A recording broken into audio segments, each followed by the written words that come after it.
I've come to a point now, especially today, I'm at breaking point because in one sense I see the shops opening up as non-essential shops, which, you know, I was really pleased for them, and I was really pleased the economy was going to move forward eventually. But we should have been one of them. Do you know what I mean? And that's why I put that post out today. Because, listen, I used to chair a business association, and I used to work with planning and regeneration officers, and I know about planning legislation. So, okay, government, check this one out. If you want to put us in the hospitality industry, can we serve pints now? Are we licensed to serve pints? You know, are we? We're not. We don't sell hotel rooms. We don't sell a table for food. We don't serve alcohol, but they've put us in there. Then all of a sudden they've put us in there and they've reverted us back to retail. Why? Because they put it down to personal contact. We're a high-risk category. We've never been high-risk before, but why all of a sudden are we high-risk now? So, you know, there's a lot of things unanswered there. You know, I spoke to Keith today from the Hair and Barbering Council, and, you know... Listen, let me just say one thing a minute, right? All the stuff which they brought in, PPE, gloves, masks, goggles, sanitizer, sterilising stuff. Where's the barbicide? Where's the barbicide? No, yeah, the barbicide will be in there. What I'm trying to say is, barbicide, it says on the barbicide, it kills coronavirus. Well, I know he doesn't. I'm getting with barbicide. They're not even saying that. I know.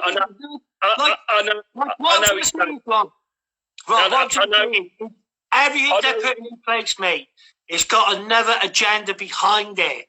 They're using this coronavirus to control us through fear, through trying to get everyone to think we're going to die. You're not going to die. You're not going to die.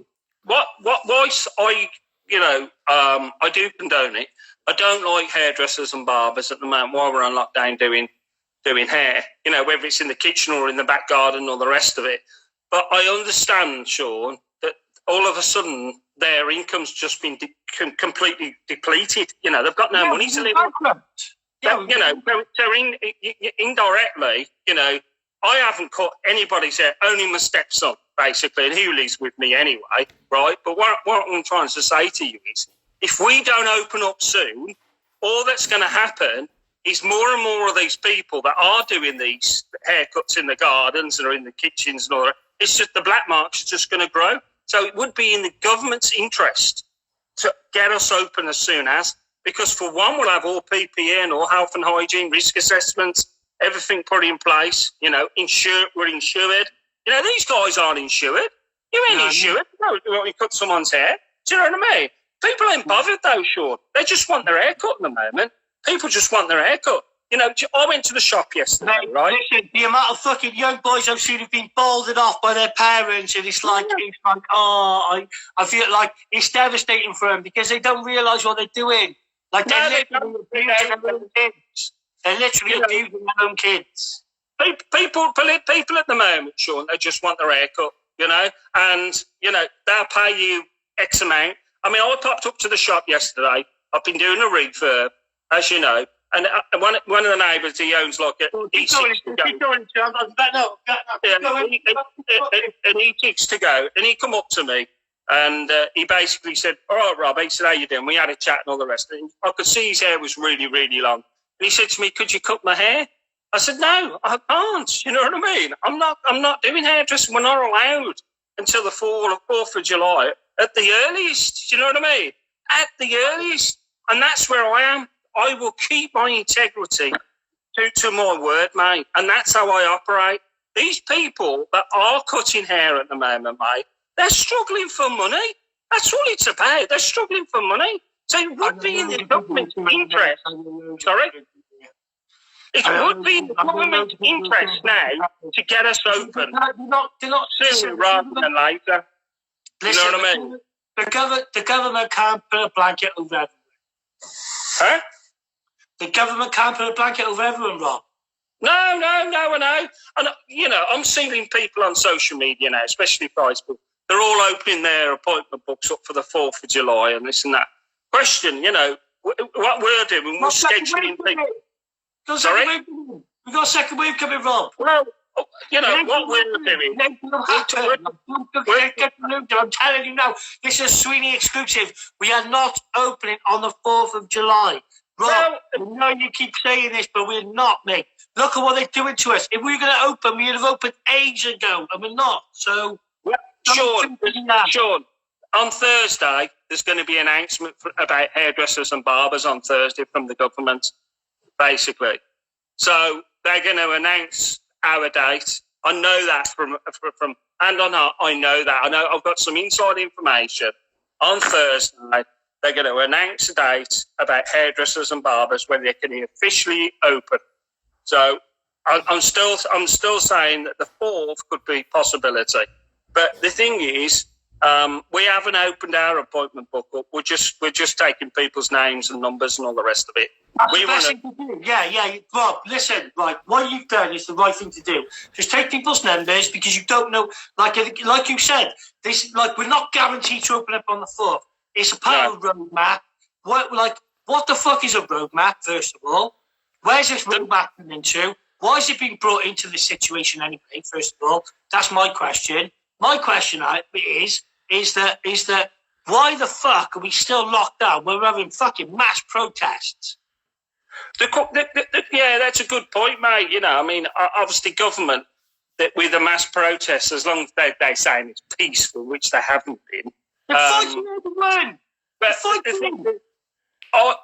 think, like Australia did, they basically went to the court and made it illegal for them to protest, type of thing.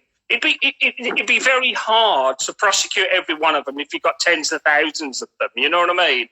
But the thing is, if you make a legal statute on things, then you'll find that these individuals may not turn up. You know what I mean? I mean, listen, Sean, you had, and I did tell you this would happen anyway, and I told you last week this would happen. You had the English Defence League, which are hardcore men, mate. You know, won't mess about. You know what I mean? And they're all there with protecting their statues. And, you know, I've always said it doesn't matter of your colour or your skin. There's good and bad in every one of us, you know what I mean? I've got loads of Asian mates and black mates. Racism is a fucking mindset, man. Racism is something that they want to kind of It's a mindset. It's control. They want to get this racial hate out towards people, so they divide whites and blacks and Asians and all.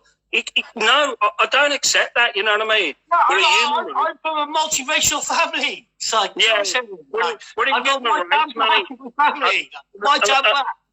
Come on.